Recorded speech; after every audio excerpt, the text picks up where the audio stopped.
Vamos falar de um assunto bastante espinhoso aqui. Bem, como se os assuntos que a gente fala aqui não fossem espinhosos em sua natureza, mas nesse caso em particular tem a ver com a tal apropriação cultural. E sobre um caso em particular que aconteceu no domingo, que foi a Alessandra Negrini desfilando num bloco de carnaval de rua em São Paulo, vestida com trajes indígenas. Ela publicou fotos no Instagram ontem e isso causou uma enorme comoção nas pessoas, as pessoas ficaram indignadas com isso porque ela estaria fazendo apropriação cultural. E o que ocorreu, como ocorre nesse tipo de circunstância, é um cancelamento em massa agora da Alessandra Negrini. Primeiro eu vou explicar para vocês rapidamente o que é cancelamento, porque quando eu falo desse termo aqui, muita gente escreve no comentário: meu Deus, o que é isso? O que é cancelamento? E cancelamento é quando uma figura pública comete alguma gafe, algum deslize, derrapa ao falar alguma coisa, ao se vestir de certo modo, ao fazer algum tipo de realmente de erro público, e os seus seguidores, quem apoia essa pessoa, quem segue essa pessoa, quem ouve essa pessoa falando, deixa de ouvir o que ela disse por causa desse erro. E o cancelamento ele pode se dar por várias razões, na verdade. Não é apenas por erros presentes, não é por coisa que você falou hoje ou ontem, não. Pode ser erro de 10 anos atrás, pode ser erro de um amigo seu que você não condenou publicamente e as pessoas te cancelam porque você está passando pano para uma pessoa que fez um comentário machista, racista, alguma coisa assim. Então pode ser de vários modos, na verdade. Todos nós estamos suscetíveis a serem cancelados. Eu já fui cancelado uma porção de vezes já. Estou habituado a isso, mas todos nós que estamos publicamente aqui falando somos passíveis de sermos cancelados pelas pessoas. Simplesmente porque errar hoje em dia já não é mais autorizado, não é permitido. Você não pode mais errar, não pode mais cometer deslize. E no caso da Alessandra Negrini, nem foi isso, na verdade, Pelo que eu entendi aqui, foi um baita de mal entendido de quem viu as fotos dela, de quem viu a participação dela no carnaval. A gente já vai entrar nesse quesito, porque ela foi acusada, como eu disse, de apropriação cultural. O que seria apropriação cultural? Basicamente é você utilizar elementos, nesse caso a fantasia, mas utilizar elementos de uma outra cultura, geralmente uma cultura oprimida, geralmente uma cultura marginalizada talvez, mas utilizar esses elementos, se apropriar desses elementos a partir do ponto de vista do opressor. Por exemplo, um branco fazendo blackface. O blackface era uma prática do cinema norte-americano dos anos 20, anos 30, quando um ator branco se pintava de preto para se passar por um negro.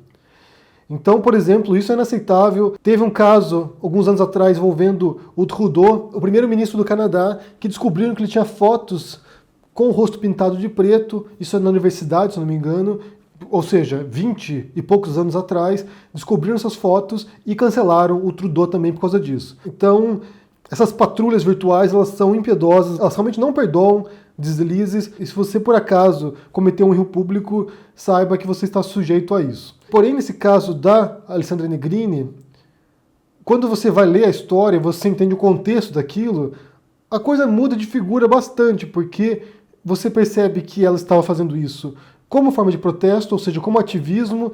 Ela estava acompanhada de indígenas, incluindo a Sônia Guajajara, que foi a candidata à vice-presidência na chapa do Boulos durante a campanha eleitoral de 2018. Ela foi pintada por um artista indígena e ela estava se propondo a trazer visibilidade para a questão indígena. Tanto que eles pronunciaram quando isso aconteceu, quando aconteceu o cancelamento público da Alessandra Negrini. Eu vou ler para vocês a nota que eles emitiram aqui. É uma nota da Articulação dos Povos Indígenas do Brasil, a PIB. E eles disseram o seguinte sobre a Alessandra Negrini: estamos vivendo a maior ofensiva em séculos de nossa história. Essa semana está tramitando no Congresso uma medida provisória que tenta regularizar a grilagem. O projeto de lei da devastação quer impor a mineração e a exploração das terras indígenas. Um evangélico missionário está em um posto estratégico da FUNAI e pode provocar a extinção de povos não contactados. São muitos ataques. Não nos esqueçamos, o momento é grave e dramático. Querem nos dizimar. Por isso reafirmamos que o momento é de união entre todos, e não atacar uma aliada por se juntar a nós em um protesto. A Alessandra Negrini colocou seu corpo e sua voz a serviço de uma das causas mais urgentes. Fez uso de uma pintura feita por um artista indígena para visibilizar o nosso movimento. Sua construção foi cuidadosa e permanentemente dialógica, compreendendo que a luta indígena é coletiva. É preciso que façamos a discussão sobre a apropriação cultural com responsabilidade, diferenciando quem quer se apropriar de fato das nossas culturas ou ridicularizá-las daqueles que colocam seu legado artístico e político à disposição da luta. Alessandra Negrini é ativista, além de artista, e faz parte do movimento 342 Artes, que muito vem contribuindo para o movimento indígena. Esteve conosco em momentos fundamentais. Portanto, ela conta com nosso respeito e agradecimento, e assim será sempre que estiver ao nosso lado. Então é importante que essa organização se manifeste a favor da Alessandra Negrini, porque justamente ela estava lá para dar visibilidade para a causa deles, para a ameaça que eles sofrem agora com um governo que tem o total desprezo pelos povos indígenas e quer destruí-los, quer tornar a floresta, reservas amazônicas em garimpo, em hidrelétricas, em pasto. Ou seja, você tem um projeto de destruição dos povos indígenas e, nesse momento, qualquer um que estiver disposto a contribuir para a luta deles deveria ser bem-vindo. E assim como eles dizem aqui, essa questão da apropriação cultural é muito mais complicada do que parece inicialmente. Porque tem pessoas que, de fato, querem ridicularizar o outro povo, querem menosprezar o povo, querem satirizar, e enquanto outros tratam com respeito a cultura alheia. E outra coisa que é fundamental para entendermos a cultura é que elas não são estáticas, não existe uma cultura pura. As culturas estão em constante contato e trocas. Assim que um povo de uma cultura entra em contato com o outro, as trocas culturais se dão inevitavelmente. Se você tem imigrantes de um país em outro país, haverá troca cultural. Do mesmo modo que um brasileiro que não é japonês pode sim aprender a fazer sushi, abrir um sushi bar e fazer um restaurante servindo comida japonesa. Essas trocas culturais se dão desde sempre, em vestuário, em idioma, em práticas culturais, comportamentais, em alimento. Se você pensar, por exemplo, em Cristóvão Colombo e as grandes navegações, foi o maior intercâmbio cultural da humanidade naquele período. Alimentos que hoje são fundamentais na Europa, por exemplo, como a batata, são alimentos que chegaram da América, que foram importados para a Europa. Temperos usados no Brasil são provenientes do Extremo Oriente, da Índia. Chás, certos tipos de animais que não havia no Brasil que foram importados da Europa e vice-versa. De fato, é inevitável essa troca cultural. É inevitável, para o bem e para o mal.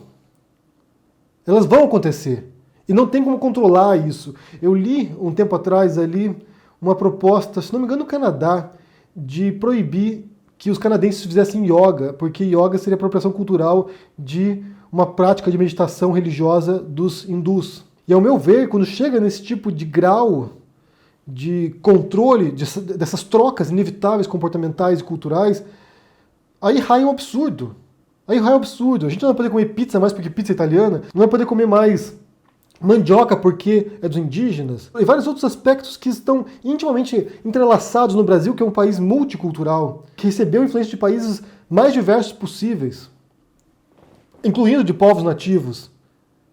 O próprio idioma português tem um monte de palavras provenientes de línguas indígenas. O problema da patrulha e do cancelamento é que ele é indiscriminado, ele não é crítico, não existe limites para isso. Então você pega, por exemplo, nesse caso, a Alessandra Negrini dando um apoio, dando um suporte a essa luta dos indígenas agora, e ela é cancelada porque quem não entendeu esse contexto achou que ela estava desrespeitando a cultura indígena. E esse é outro problema imenso, é da falta de contexto, é de você, por exemplo, retirar uma fala de uma pessoa de 10 anos atrás, descontextualizada, mesmo que seja ofensiva, mas que estava inserido em algum momento específico, retirar isso e tentar fritar a pessoa publicamente por causa de uma frase do passado. Ou algum autor, isso eu acho que é muito pior, na verdade, porque é uma leitura anacrônica do passado.